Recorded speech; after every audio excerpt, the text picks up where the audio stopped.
안녕하세요. 반갑습니다. AP투자연구소의 이정열 찰나팀장입니다. 자, 금일은 4월 28일 현재 시각은 2시 25분을 지나고 있습니다. 자, 삼성물산이고요. 코드번호 028260입니다.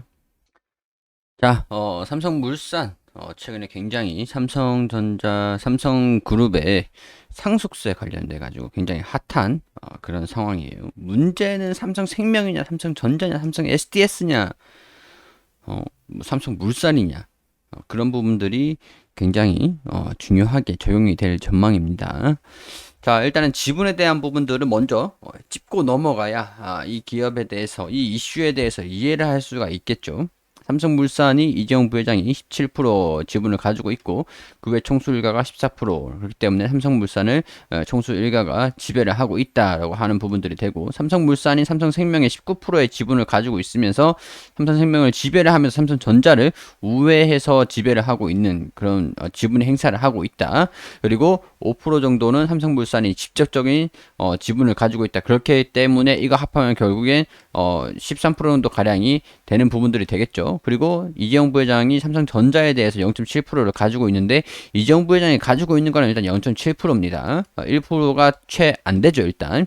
그리고 삼성물산이 삼성 SDS를 17%를 가지고 있는데, 사실 삼성전자의 지배 구조를 강화를 시키게 된다라고 한다면 삼성 SDS를 22%를 보유하고 있기 때문에 지배 구조에 대한 변화가 여기가 없어도 크게 지장은 없는 상황이 됩니다. 그렇기 때문에 삼성생명이 삼성전자를 어느 정도 가지고 있는 부분들이 있는데, 이게 지금 삼성생명 입장에서는 삼성전자의 지분을 어떻게 해야 되는가. 또 이제 삼성생명을 가지고 있는데 삼성화재가 또 전자를 가지고 있는 지분이 있죠. 그렇기 때문에 삼성생명을 보유하고 있는 것들이 삼성자산운용, 삼성증권, 삼성카드, 삼성화재 다 가지고 있는 그런 영향력이 있고, 삼성생명이 이렇게 우회적으로, 또 삼성물산이 이렇게 우회적으로 삼성전자에 좀 밀집이 되어 있는 부분들이 있죠. 삼성전자가 삼성바이오로직스의 지분을 31% 보유하고 있고 삼성물산이 43%를 보유하고 있으면서 삼성바이오로직스에 조금 이제 집중이 되고 있는 부분들도 어느 정도 보이는 상황들입니다. 자, 지금 현재 상황에서 상소간 발표 앞두고 삼성물산 생명 상승하는 모습을 보여줬다. 근데 삼성물산이 좀 떨어졌어요. 생명이 이재용 부회장이 삼성전자 지분을 대부분을 상속을 받고, 이 중 삼성생명 지분을 일부 매각해 상속세를 내거나 삼성물산이 삼성전자 지분을 물려받아 삼성물산이 상속세를 내는 방안이 유력시 되고 있다. 자, 이는 이 회장이 위원장의 내용을 명시했어야 가능한 시나리오다. 자, 이번 상속을 계기로 삼성그룹의 지배 구조가 변화될 가능성이 점쳐진다. 유력시되는 방안은 삼성물산을 중심으로 한 산업 지주 회사와 삼성생명을 주축으로 한 금융지주 양분하는 구조다. 자, 근데 여기서 보면은 삼성카드, 삼성의 지주사 전환 카드, 그러니까 보험업법, 자회사 지분 요건, 보험업법 제약이 좀 늘어났기 때문에 삼성그룹의 지배구조 개편에 관심이 쏠린 그런 부분에서 삼성의 지주사 전환 논의가 이루어질 가능성은 일단은 좀 낮다라는 의견이 있어요. 순환 출자 해소, 이런 지부구조 개편, 이런 것들이 삼성물산, 삼성생명, 삼성전자 고리로 이루어져 있는데, 삼성물산이 사실상 지주사 역할을 하고 있다. 이 회장이 별세 이후 삼성물산이나 삼성전자, 삼성생명 지주사 전환 등을 가능한 각종 시나리오들이 여러 가지로 계속 제시가 되고 있는 부분들이 되죠. 삼성물산이 삼성생명, 삼성전자를 갖고 있으면서 비금융계열과 금융계열로 나눠지고 있는 부분들입니다. 자, 공정경제 3법 통과로 삼성물산의 지주사 전환이 현실적으로 불가능해졌다. 뭐 이런 얘기들이 좀 있는 부분들이죠.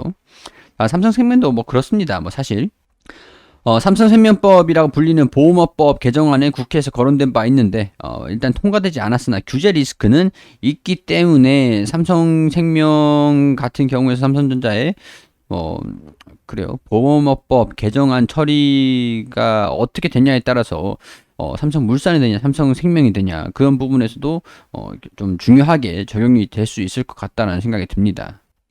국회 계류 중인 보험업법 개정안에 통과돼서 삼성생명이 갖고 있는 삼성전자 지분을 팔아야 된다면 여기가 달라지는 부분들이 되겠죠. 삼성전자 지분의 그룹 내 소화해야 되기 때문에 삼성전자가 중요한 거라고 말씀을 드렸죠.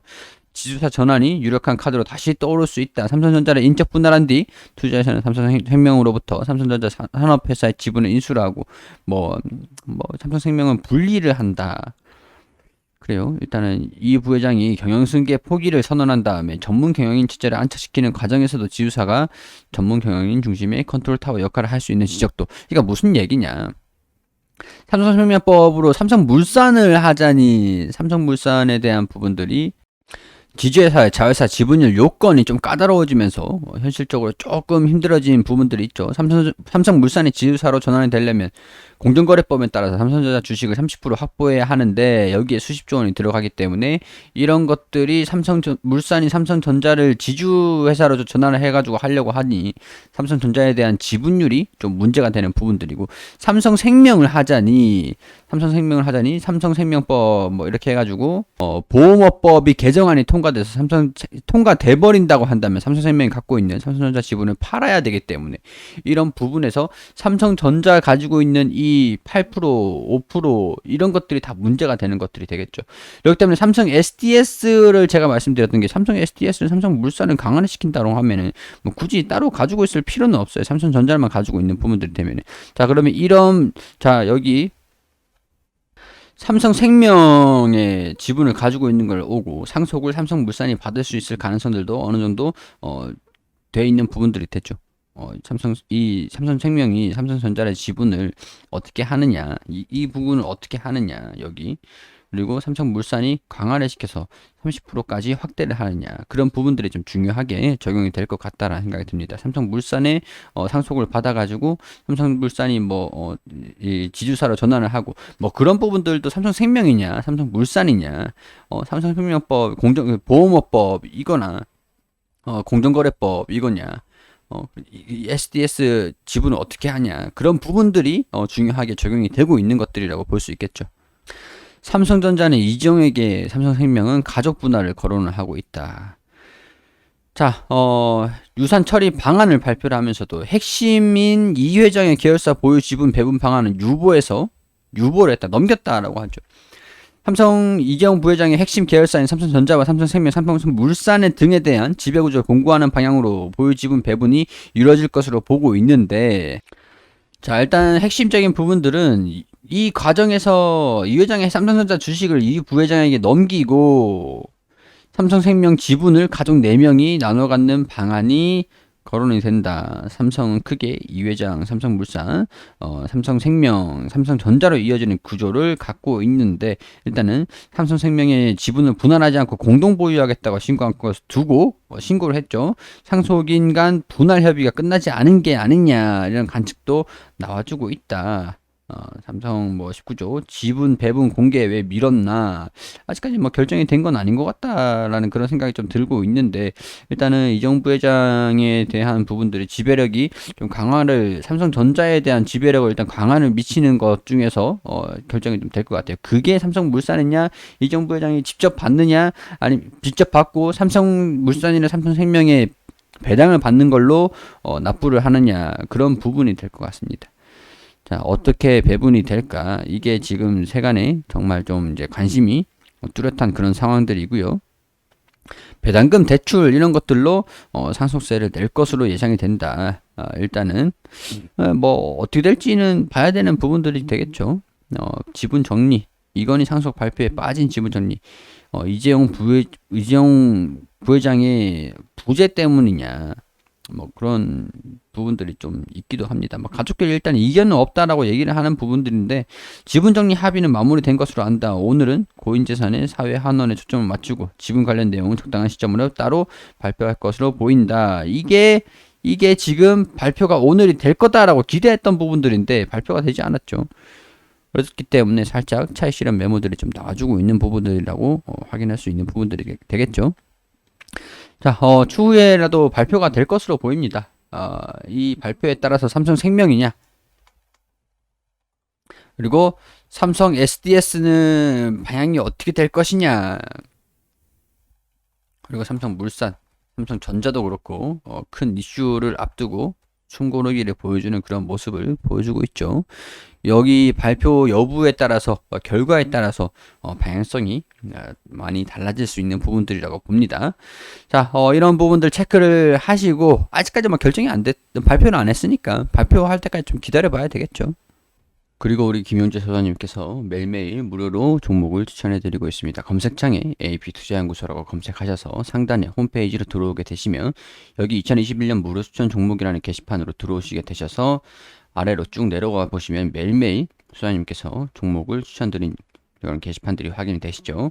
4월 23일 금요일 무료 추천 종목으로 들어와 볼게요. 자, 통상적으로 우리 장전에는 뉴욕 증시가 어떻게 움직였는지 이런 식으로 우리가 어떤 부분들을 알아야 되는지 브리핑을 드리고 시황적인 부분들 체크를 해드리고 9시가 되면은 종목을 추천해 드립니다. 9시 문배철강 현재가 5,050원 그리고 1차 목표가 5,200원, 손절가 4,850원으로 대응하시라고 말씀드리고 9시 1분에 제일제강 현재가 3,525원, 1차 목표가 3,630원, 손절가 3,320원 이렇게 두 종목 추천드렸습니다.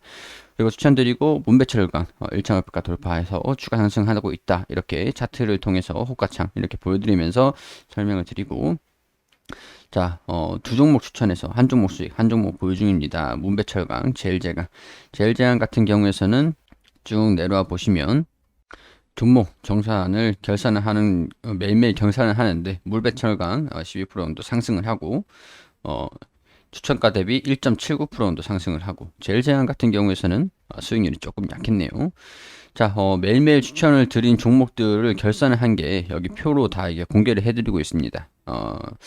모든 종목들이 수익은 날 수가 없는 거겠죠. 그날 매수해서 그날 매도하는 걸 원칙으로 하기 때문에 단기 종목을 원하시는 분들 같은 경우에서는 오셔가지고 도움을 받으셨으면 좋겠다는 말씀 드립니다. 이게 단기 종목이다 보니까 100% 수익은 날 수가 없습니다. 그렇기 때문에 목표가, 손절가 참고하시고 도움이 단기적으로 수익이 필요하신 분들 같은 경우에서 오셔가지고 도움을 받으시면 되겠다는 말씀 드리도록 하겠습니다. 그럼 저는 여기에서 인사드리도록 하겠습니다.